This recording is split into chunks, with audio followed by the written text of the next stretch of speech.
आज से ठीक 20 दिन पहले लोग मुझे सीनियर इंस्पेक्टर फोन कॉल है। मैंने बिस्तर पर लेटे हुए नैन्सी से कहा, नैन्सी अभी कमरे में आई थी। नहीं, ऐसी कोई बात नहीं है। वैसे भी तुम तो मुझे नैन्सी ने अपना बैग टेबल के कोने में रखा। मैंने तुरंत ही नैन्सी को बाहों में भर लिया। नैन्सी से पूछा, पर आज उसका ध्यान कहीं और था। अब घर की अकेली हूँ तो सब कुछ मुझे ही संभालना है, इसलिए कभी थी कि मैंने उसके बदन के कपड़े नोचने शुरू कर दिए। उनकी ऐसी की तैसी हो गई। में ही छोड़कर जा रहे हो? चली जा। वायरलेस पर खबर सुन। मैं अगले पता चला कि कमिश्नर का मूड बदल गया था, इसीलिए अब वो नहीं आ रहा था। रात अब अपने चरम पर आ चुकी थी। वो रोते बिलखते सुना, अरे कौन मर गया इसका? क्यों इसने आधी रात हवलदार को, उस बूढ़े शख्स को चुप कराने को कहा तो था। इंस्पेक्टर साहब, ना चाहते हुए भी कर रहे हो। शांति से घर जाओ, सो जाओ, हमें भी सोने दो, जिसे मैं बखूबी जानता था। अब पढ़ाई का खर्चा उठाती है और मेरी दवाइयों का भी उठा रहा है। बूढ़े शख्स ने जिस लड़की की होटल के बंद कमरे में मेरी बात की। कैसा कॉल? पता नहीं इंस्पेक्टर साहब, रोज जब काम से निकलती उसने कहा कि मैं अपना ध्यान अच्छे से रखूं। अगर आपको मेरी आखिरी रिकॉर्डिंग को प्ले कर दिया, अपनी बेटी की आवाज सुन नैन्सी बोला, कोई मरने के लिए इतना खुश कैसे हो सकता है? ये खुशी कैसे मिल सकती है? ऐसे अनगिनत सवाल मेरी सी के जाने के बाद संभाला था। मैंने भी तुम्हारे पास एक नंबर भेजा है, मुझे उसकी लास्ट लोकेशन चाहिए। आज डिटेल्स आ गई और उसकी लास्ट लोकेशन भी। इतना कहकर मैं नैन्सी के पिता को लेकर, जिसके सहारे मैं अपनी तहकीकात को बढ़ा पाता, मैंने तुरंत ही अपना फोन निकाला और हवलदार से बात। 3 घंटे पहले की जितनी भी फुटेज रिकॉर्ड हुई है वो सब मेरे फोन पर ट्रांसफर। ये देखिए अंकल, आपकी बेटी निशा, ये मैंने देखा। स्क्रीन एक पल को ब्लर हो गई और एक पीस बूथ कहां से आया? ये तो आया नहीं था। दिख रहे थे। सच कहूं तो मुझे वो पीसीओ बूथ कुछ जाना पहचाना लगा। ये बूथ कहां से आया? मतलब इसी ने मेरी बेटी की जान ली है? आगे रहे, एक पीसीओ बूथ कैसे किसी की जान ले सकता है?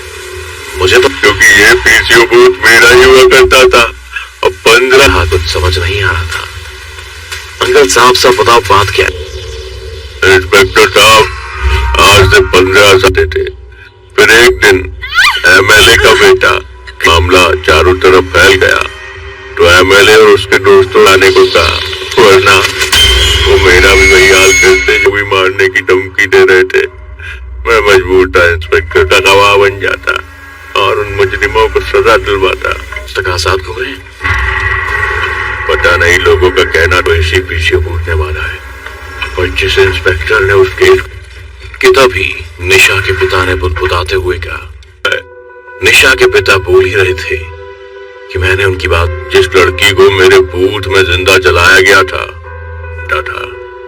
बोला अगर किसी को उसकी बेटी का पता चलेगा, एक बाप तक उसकी बेटी का आखिरी मैसेज मैं पहुंचाऊंगा, वो तुम्हें जिंदा नहीं छोड़ेगी। निशा के पिता चलने लगा और जैसा कि मैंने सीसीटीवी फुटेज में देखा था, चला तो गया, लेकिन वहां से जिंदा कैसे निकलना था? मेरे चारों तरफ काले साए मंडराने लगे।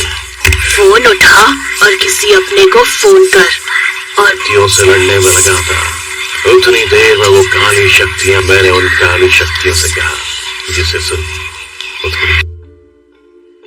मैंने फोन पर अभी इतना ही कहा था। दिव्या, तुमको तुम्हें पिछले अपने बूथ के साथ ही जला दिया था।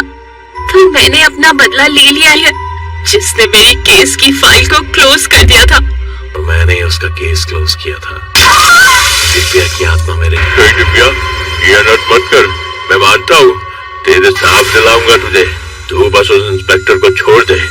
और दिव्या के पापा ने दिव्या से कहा था कि तभी मुझे अपने हाथ में फोन लिए दिव्या से बातें कर रही है और अपने पिता से गले आ लगी।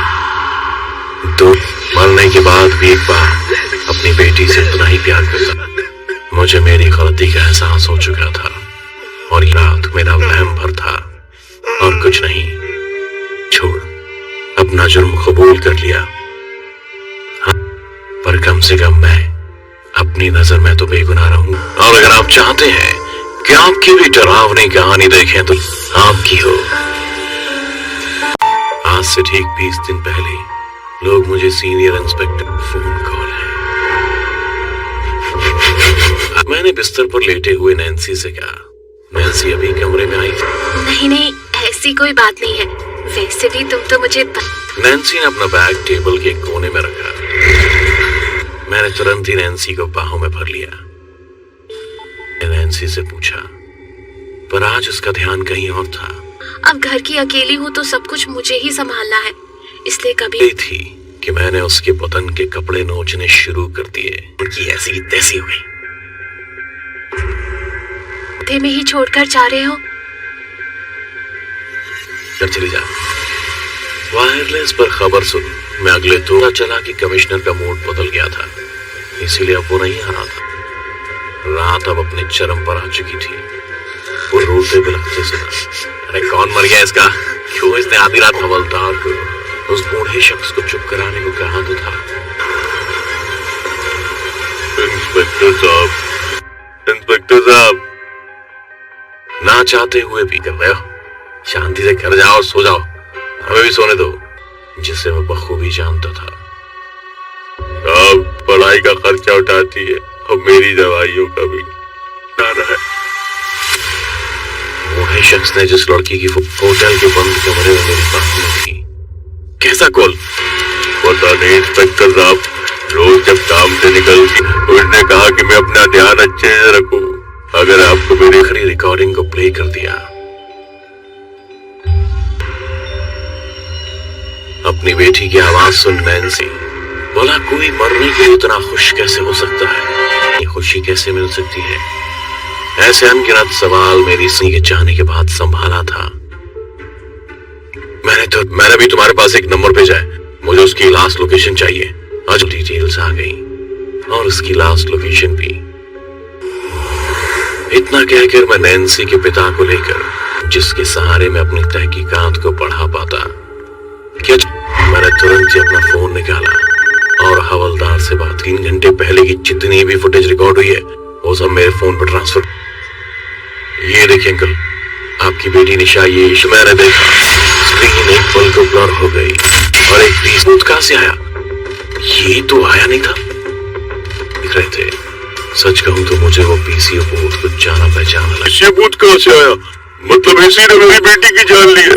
आगे रहे, एक पीसीओ बूथ कैसे किसी की जान ले सकता है? मुझे तो क्योंकि ये पीसीओ बूथ मेरा ही हुआ करता था और 15 कुछ समझ नहीं आ रहा था। अंकल साफ बताओ बात क्या है? इंस्पेक्टर साहब, आज से 15 साल थे। फिर एक दिन एमएलए का बेटा, मामला चारों तरफ फैल गया तो एमएलए और उसके दोस्तों आने को कहा, वरना वो मेरा भी वही हाल करते जो भी मारने की धमकी दे रहे थे।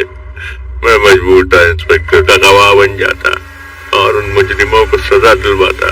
तकासात घूमे, पता नहीं लोगों का कहना तो इसी पीछे पूछने वाला है। और जिस इंस्पेक्टर ने उस केस की, तभी निशा के पिता ने बुदबुदाते हुए कहा।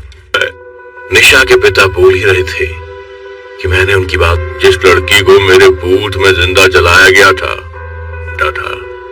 बोला अगर किसी को उसकी बेटी का पता चलेगा, एक बाप तक उसकी बेटी का आखिरी मैसेज मैं पहुंचाऊंगा, वो तुम्हें जिंदा नहीं छोड़ेगी। निशा के पिता गला चलने लगा और जैसा कि मैंने सीसीटीवी फुटेज में देखा था, चला तो गया, लेकिन वहां से जिंदा कैसे निकलना था? मेरे चारों तरफ काले साए मंडराने लगे। फोन उठा और किसी अपने को फोन कर। और शक्तियों से लड़ने में लगा था। उतनी देर में वो काली शक्तियां, मैंने उन काली शक्तियों से कहा, जिसे सुन, मैंने फोन पर अभी इतना ही कहा था। दिव्या, तुमको तो मैं पिछले 15 बूथ के साथ ही चला दिया था, फिर मैंने अपना बदला ले लिया है, जिसने मेरी केस की फाइल को क्लोज कर दिया था। और मैंने उसका केस क्लोज किया था। दिव्या की आत्मा मेरे। दिव्या, ये नट मत कर, मैं मानता हूँ तेरे साथ दिलाऊंगा तुझे, तू बस उस इंस्पेक्टर को छोड़ दे।